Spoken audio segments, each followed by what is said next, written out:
Good morning, Keith. How are you doing?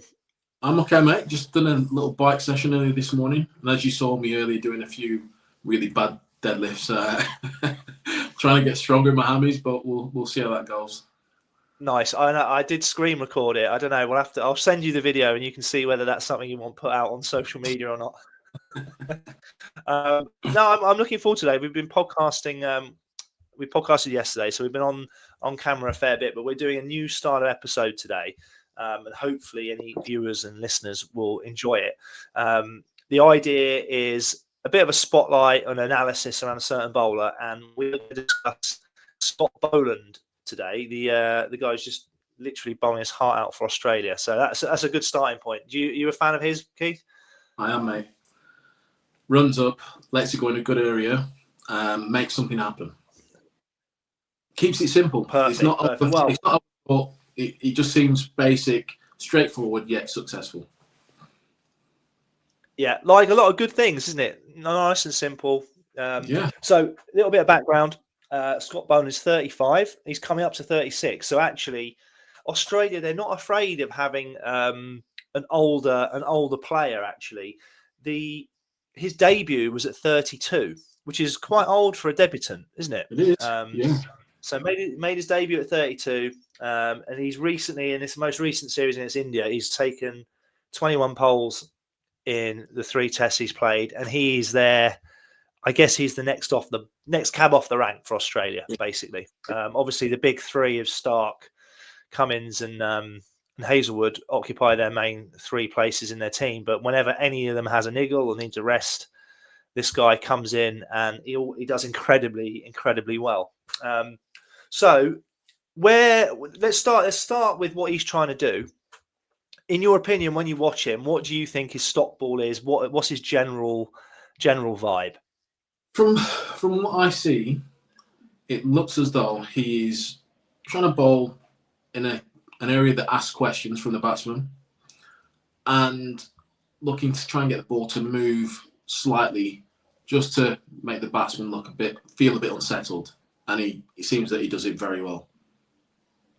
Yeah, 100%. He seems to, every time I watch him in a game, he's just always asking questions, isn't he, around off stump? And we'll get into the technical side, but I think that's a little bit because of his position on the crease, his kind of general angling, but he seems to straighten it up and nick a lot of blokes off. And obviously, if it doesn't do that or it nips back, he cleans them up with bowls, LBs, that sort of thing. Yeah, completely agree with you. So on that basis, then, let's break it down from a technical point of view. Run up wise, we've obviously been watching a few videos of him and enjoying that. What do you think of his run up? I think it's quite straightforward. It's not gun barrel straight. I don't think many bowlers should personally have a really straight run up, but he just got a slight angle to him, to his run up. Seemed to land kind of mid crease, maybe changes it up, getting close to the stumps, just for a slight change of angle, but just stays quite tall in his action. I think that's, when you're wobbling it, I think that's really important, and I think that's something he does quite well. Not everyone's going to be as tall as others, but trying to be as tall as you can in your action, especially when you're trying to nip the ball around, I think is crucial. Yeah, so sorry, rewinding it a bit, I didn't realise, I googled his height, so I've seen 2 different heights, 6'1", 6'2", and I thought he might have been taller or bigger than that, because he gives, like you say, he does maintain his height when he bowls, because he gives off the impression of being more 6'3", 6'4", 6'5", I'd have thought, but apparently 6'1", 6'2". Yeah, slight angle. And actually, I was chatting the other day at training with one of the guys at Leicester, and we were talking about people that coach running in dead straight. And the issue with running in dead straight is you bowl dead straight through to the keeper, essentially, isn't it? A dead straight line from where you land doesn't have your momentum going off stump. It has it sending it into the channel. And I think Boland, like you say, he doesn't run in straight, and he doesn't like run in with a big angle, but he's got enough of an angle, hasn't he, that it takes everything just into that full stump, off stump area. Exactly. He doesn't charge in. Again, watching him, I thought he might have run in quicker. I think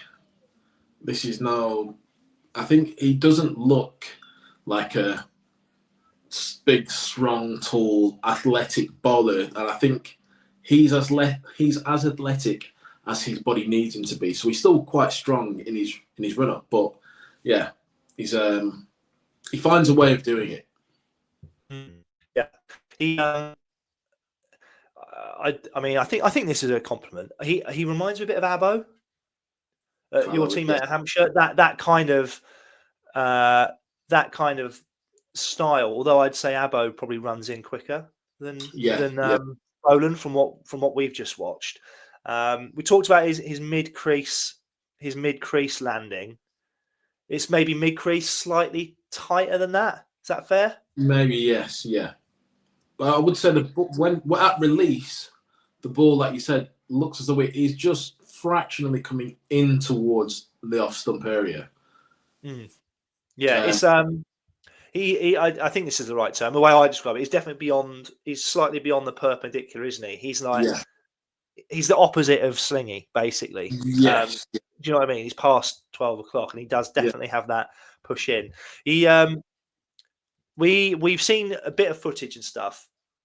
Grip wise, Wobble. He's a wobble seam bowler, isn't he? If we're being honest. Definitely in my eyes, yeah. And don't be wrong, that might be a case of growing up with a kookaburra that you just found it difficult to swing early on and kind of settle with getting the ball to move around. But I'd say definitely he is someone that just has a little bit of a wobble to it.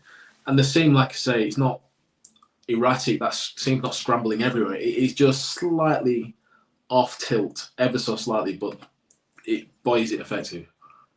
Is he okay? Two questions for you here. At what point did people go from describing a bowler as a seam bowler to a wobble seam bowler? Are they different? Is the question, or is it the same thing? No, do you know what? I don't know. Growing up, I would see sometimes people say, "Oh, he's a seam bowler," and I would see that ball not move off the strip at all. It's just the seam was up. It seemed like the seam was sometimes up, bolt right, and it just went straight through. Whereas wobble has become this thing because I don't know if more people have recognised the seam wobbling more, so they start to call it wobble seam. But yeah, I mean, perfect example of this question you've just asked. Well, Alan Richardson, was he a wobble seam bowler or a seam bowler? Ooh, was someone who wobbled the seam, or was he a seam? He was a big windmill of a bowler. I know that much. Yeah, I imagine he'd have had a wobble on the seam. Yeah. Here you go. Actually, you know what? You make a good point about running in straight. I remember when I was quick story. When I was younger, I did a Dennis Lilly camp, and he talked to me about running in like you're running a 400, thumbs up, and it got you in a good position to be down the to release for an away swinger. Naturally, you were that side of the ball. But the coach I was working with at the time wanted me to run in straight with my fingers straight. And I think I have quite a good seam release, right? I'm quite good at manipulating it. So when I ran in straight and I released the ball with my fingers exactly behind the ball, I did exactly what you said. The ball, when the seam was beautiful, but it went absolutely gun barrel. It was almost like, sounds silly, but it was almost too good. Right. It just went bonk dead straight. Yeah. And I remember thinking, we were in Sharjah on a pre-season, and I was like, I'm bowling nice here, but the ball's doing nothing. And I played with Dave Masters, who was a genius, and was just like firing the thing down there like grenades. So I think that's the thing, actually not being too perfect with the seam and having an ever such a slight wobble. My next question to you though is, so is he trying to bowl wobble seam, or is he just trying to keep the seam up? What's he trying to do? In your opinion? I know we can't 100% know, but if you were guessing. I'd say he's trying to... that's a tough question, I think, because obviously we don't know. It just seems that he's trying to... I'd say he's trying to keep the seam up, I think, because it's so close to being bolt right straight, but there is a little bit of an offset counter to the ball as it's coming down the wicket. So I would say he's probably fine. If I keep it up straighter, there is more chance of it doing something, but without it being bolt upright straight, if that makes sense. Yeah, of course. I wasn't trying to catch you out there. I was just interested in what you thought. I reckon, again, you know what I'm a huge fan of is people who analyse their own game correctly and properly and they don't lie to themselves. So you'd think to be a bowler of his level, he knows how the ball comes out his fingers. Yeah. And he knows that even if he tries to keep it up, he's not perfect. Whereas Anderson, for example, he knows exactly what's going on with the seam. In some ways, with Boland, this is his strength, isn't it? He knows if he tries to do that, actually, it comes down to the last natural ball. Every now and again, he'll kind of get that one to hold up and nip away. But he does have, from again the footage we've seen, he's a quite wide finger placement, hasn't he? Which I do feel if you do split the seam with your fingers and try and get that seam upright, there is a high chance there will be some kind of movement off the seam. It won't stay gun barrel straight. It will just move a little bit because I think obviously our fingers, our two fingers that we release the ball from, are not the same size, are they? That it's going to come off later contact off one finger. Well, in your case, about an inch different. Looking at this video. There you go. That's my left hand. Oh my God. Yeah. Yeah, that's That's mental. That's like the whole so hence why my joint seam, length difference. My wobble seam, which comes off this finger, as I push away, it comes off this and then goes away from the right hander. Yeah, mate, that's extraordinary. If anyone's watching, I was going to say, if people are watching, these are ET fingers here. They're like, literally, I was thinking that before you were saying it. That's brilliant. I find that interesting how actually most people naturally have their fingers quite wide. And I always think a couple of things is like, is that deliberate? Because if it's deliberate, I'm all for it.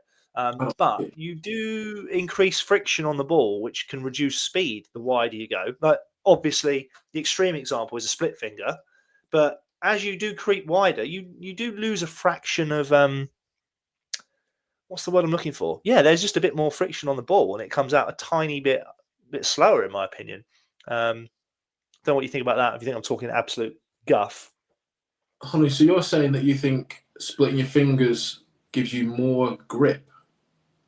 I think a lot of younger bowlers, and let's say I don't want to say kids, but like young bowlers. You know, if you coach like a 13-year-old, quite often you'll say, "Oh, let me see your grip then," and it'll be quite wide. And they're only 13, right? So they don't have big hands either, and they look very wide. And you're like, yeah, do you know what I mean? That's leaning towards at the extreme end. That's a slower ball, like a split finger slower ball. So naturally, as your fingers go wider and wider, that's the effect it has. You almost increase drag on the ball, I think. Okay. I'm confused. Right. So how I see it, hold on. How I see it is, I will question like kids how they hold the ball and like kind of things on. I'm more of a finger on the seam, but yes, me too. But I feel because the seam has grooves in it, I can get more like friction on the ball to rip down it. I agree with you there. So what I'm saying is, when you split your right, okay, because I think either I misheard you. I think you're gonna have to say that again, mate. Your signal went. Sorry, I was saying we always forget to have a ball on the table so we can do these grips and things while we're looking at each other. I feel that if you split the seam with your fingers, there's less grip and it comes out slippier because there's not the same kind of grip with a seam. On the ball itself as there is with a seam. So it comes out a little bit slippier. There's not as much friction. Absolutely, yes, completely. So, and in my opinion, you get used to that. If you're trying to get like a really clean release on the ball and keep it moving, like less wobble, I'd be literally fingers together down the seam, and I feel like I can grip it right there. I'm amazed how many people tell me they don't feel like they've got a grip on the ball if they go like that. They feel like it flies out, like you say. It feels almost slippy. But I don't know how we got onto that. We were talking about his finger placement being quite wide, weren't we? But that's where he obviously gets, because of the wider grip, I'm guessing. He might have ET fingers like myself, so maybe it comes off a little bit wobbled anyway. But I think if he had a slightly closer grip, that he would get more movement off the seam. But maybe he doesn't want to have too much movement. Maybe that's that. Well, from what how he bowled, do you? more than enough. Yeah. Oh, that's interesting then. If that's a natural finger placement or it's a deliberate one, who knows? Maybe one day we'll be able to get him on and ask him. Yeah. That'd be pretty cool. Yeah. So reflecting on him again, then. So maybe in a bit more detail, what exactly do you think he's trying to do? I said he is running in reasonably straight on a slight angle, and he wants to ask the right questions of, do you leave or do you play?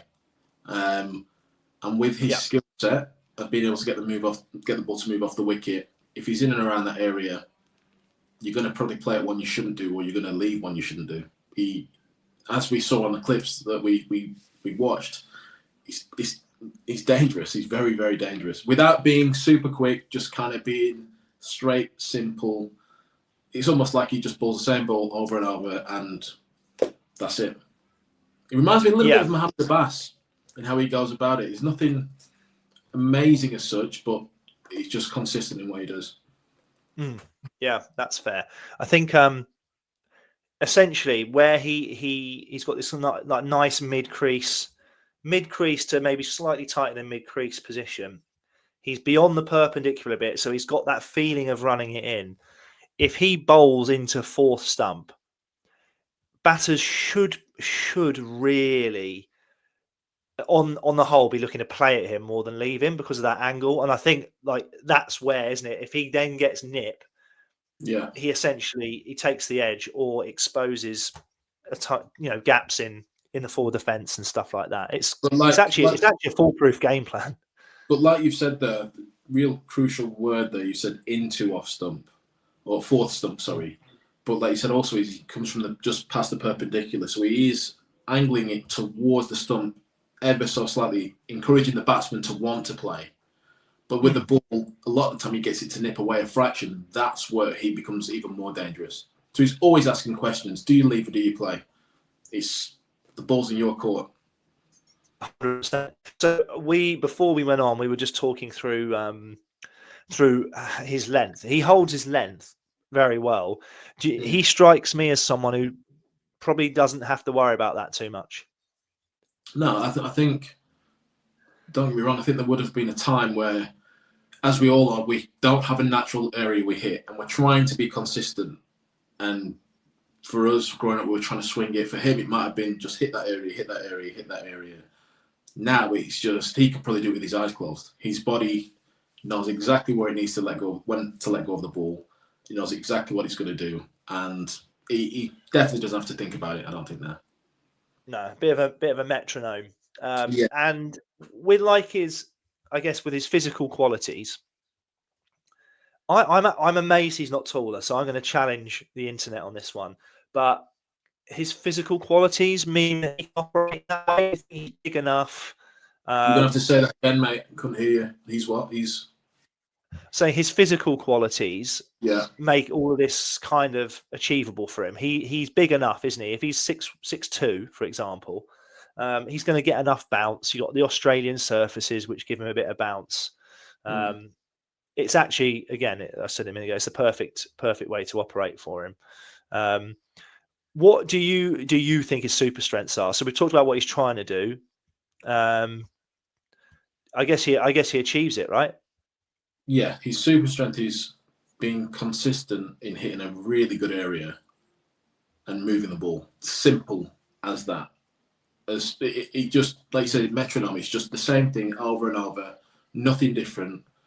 He doesn't really miss, which is a super strength. Some people have pace. Some people have bounce. His is to move the ball off what seems like a 50 pence area. It doesn't move. It doesn't miss. That's a good point, actually. If he does miss, I feel like at worst it's really just a ball on the hip, and because he holds his length well, like you don't get punished too hard for that, do you? Especially in Australia on big grounds, if you bowl a heavy length ball that's a bit too straight, you kind of go for 2 behind square leg, and that's about it. It's not like you get any worse treatment than that. So again, it's literally like perfect for Australian conditions, I'd say. Now, as a theme of these episodes, where we can, we'll try and give some personal insight. So in this case, I've played against him once. I don't know if you've played against him or with him or anything like that, because he was down to play for Durham, wasn't he? Did he? I thought he played against Hampshire. No, he played Warwickshire the first game, and then I think he got injured, and then he had to go back. Right. Okay. Well, in that case, my only little anecdote is that he got me out, which obviously that doesn't make him great or anything like that. Plenty of people have got me out, especially in the way I'm about to describe. But he, it was at the MCG. It was like a Lions tour, and he was playing for Victoria. And essentially, long story short, cleaned me up first ball. I want to say he was on a hat trick, or he maybe even got a hat trick. I wasn't the hat trick ball. I was the second wicket of the hat trick. This is quite funny. Basically, he just cleaned me up first ball, bowled. Good energy off the surface was the one thing I remember. I didn't move my feet because I don't really move my feet that much. Had to do big, that's why. He just threw me, mate. Great energy off the surface. And based on everything we said, if you're not on it properly from a technical point of view and mentally, if you're not switched on as you should be, he's just going to get you out because he's always in that area, more or less. Interestingly, how do you think the hat trick ball was? I think it was Matt Coles, formerly of Kent and Northants. He was the hat trick ball. How do you think he got out? How do I think he got out? If I had to guess, go on. You throw anything at me, mate. You won't get it. Matt Coles could have been anything, but I'd say round the wicket, either forward defence, player miss bowled, or literally forward defence, nipped away, nick off. Thanks very much. Okay. So it wasn't those. It's a bit more road than that. Caught third man having a big whoosh at a drive. Amazing! What a trip that was. That was a trip where a few lads got sent home and stuff like that. It was honestly, it was road, mate. But yeah, caught third man. Thanks very much for the hat trick. Cheers. But yeah, in short, he's always around the areas. So most importantly, then, as we come toward the end of this show, is what ideas can people steal from him? I'd say consistency is the one big thing of being able to hit an area. It's just made me think of Westy used to tell me about Neil Aberley, who was the Warwickshire batting coach. He used to say, "Top caught right. If I had half one in April, you wouldn't see another till September." And Westy would then say, if he was that good coach, how come he didn't open the bowling? Just because he used to, I think he'd say, be 50 for none, 50 for two every time. And it was like, if he's that good, why didn't he open the bowling? Don't you talk to me like that, Westwood. Yeah, brilliant. I love those. I love those stories. Being consistent, hitting an area. He's looking to get the ball to move off the wicket. So anyone listening, you have to find a way of making the ball move either in the air or off the wicket. Try different things to make it happen. And when you do find that one ball move, as long as you're not holding it cross seam, as long as you get that ball to move, holding it a certain way, stick with that, keep doing it, see what the ball moves like. If it becomes a constant thing that it's moving or nipping a certain way, get that in your armoury and be able to use. And the other thing for his super strength is he's always making the batsman play. If you don't want to be leg stump, but you'd say he's kind of middle and leg when he gets it wrong. Yeah. But he's still asking a good question. So that's the thing. you remember the podcast we did with Abbo, and he was adamant off stump is straight, off stump is Yeah. straight. So Yeah. when we're talking straight, that is off stump, and he does that well. My take home for Boland, and I feel like there's some philosophical dilemmas with what I'm about to say, because I am big on trying to get better, and you should try and improve, definitely. Say that again, mate. However, Say that again. You're big on what? I am big on trying to improve, and you should be looking at ways to constantly evolve and improve. However, you've got to counter that with being honest in how you praise yourself. So, and what I mean by that is you need to bowl in a way that suits what you're currently doing.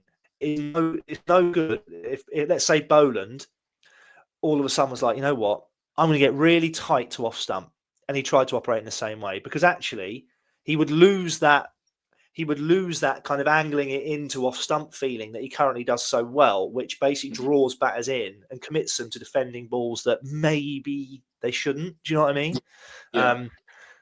So or even things like field setting, if he set the wrong fields that didn't suit his style of bowling, he's not going to have the results. So I feel like that's what he does really well, is he knows I bowl 80 to 85. I don't miss my length. So I'm going to find this perfect spot on the crease to create that feeling of drawing batsmen in. And if the ball does anything, they're out. Simple as that. But I do think loads of people, even up to the highest level, maybe not the highest level, but county cricket certainly, definitely club cricket, bowlers try and operate in ways that are just don't seem to be correct for them. Do you know what I mean? Yeah. And I don't think with Boland this is the case. I think he knows what he does, and he basically milks it to the absolute maximum. Mm-hmm. And operates within that 80 to 85 mile an hour area, like zone. He's not someone who's rapid, but he keeps his pace at a decent pace, and it shows that you don't have to be 90 plus mile an hour to be a very good, successful bowler at the international level. Yeah, we talk about this a lot, don't we? Because lots of people talk about bowling speed and stuff like that. And you know what? Totally get it. Why wouldn't you want to get a bit quicker and stuff like that? However, I think we can agree that the pace doesn't guarantee anything. It's not all of a sudden going to make you a world beater or anything like that. Thank you. It's all right.